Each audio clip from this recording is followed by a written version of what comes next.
ഇന്നലെ വരെ എറണാകുളം തൃക്കാക്കര നഗരസഭ BM നഗർ വാർഡിലെ BLO ഇന്ന് അതേ വാർഡിലെ കോൺഗ്രസിന്റെ സ്ഥാനാർത്ഥി. അപ്രതീക്ഷിതമായി സ്ഥാനാർത്ഥി കുപ്പായം അണിയേണ്ടി വന്ന BLOയെ കുറിച്ച് അറിയാം ഇനി.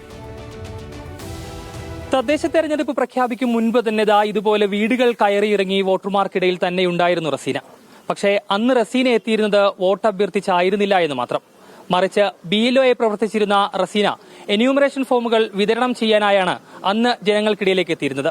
ഇന്ന് അതേ റസീന തന്നെ ആ വോട്ടർമാർക്കിടയിലേക്ക് വോട്ട് അഭ്യർത്ഥിച്ചെത്തുകയാണ്. വളരെ അപ്രതീക്ഷിതമായിട്ടാണ് BLO ആയി പ്രവർത്തിച്ചിരുന്ന റസീന ജലീലിനെ തേടി കോൺഗ്രസ് പാർട്ടിയുടെ സ്ഥാനാർത്ഥിത്വം എത്തുന്നത്. അതും BLO ആയി പ്രവർത്തിച്ചിരുന്ന തൃക്കാക്കര നഗരസഭയിലെ BM നഗർ വാർഡിൽ തന്നെ.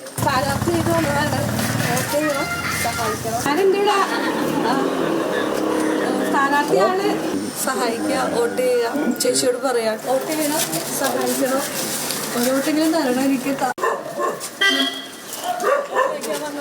SIR ഫോമുമായി ജനങ്ങളെ സമീപിച്ചിരുന്ന റസീന പെട്ടെന്ന് വോട്ട് അഭ്യർത്ഥിച്ചെത്തുമ്പോൾ അത് വോട്ടർമാർക്കും റസീനയ്ക്കും വ്യത്യസ്തമായ ഒരു അനുഭവമാണ്. ആശാവർക്കർ എന്ന നിലയിൽ എല്ലാവർക്കും സുപരിചിതയാണ് ഞാൻ. എന്ത് ആപത്ത് വന്നാലും എന്ത് ഇത് വന്നാലും എന്നെ തന്നെയാണ് ആദ്യം വിളിച്ച് പറയുക. അതുകൊണ്ട് എല്ലാവരെയും നല്ല പരിചയമുണ്ട്.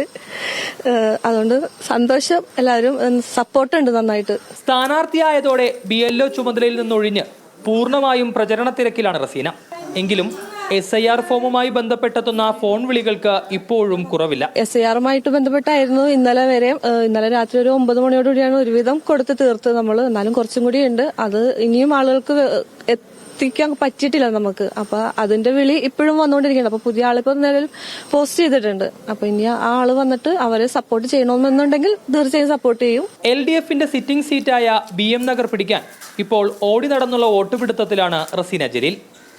ക്യാമറമാൻ അജയ്ക്കൊപ്പം അബ്ദുൾ റഹീം, ന്യൂസ് മലയാളം, കൊച്ചി.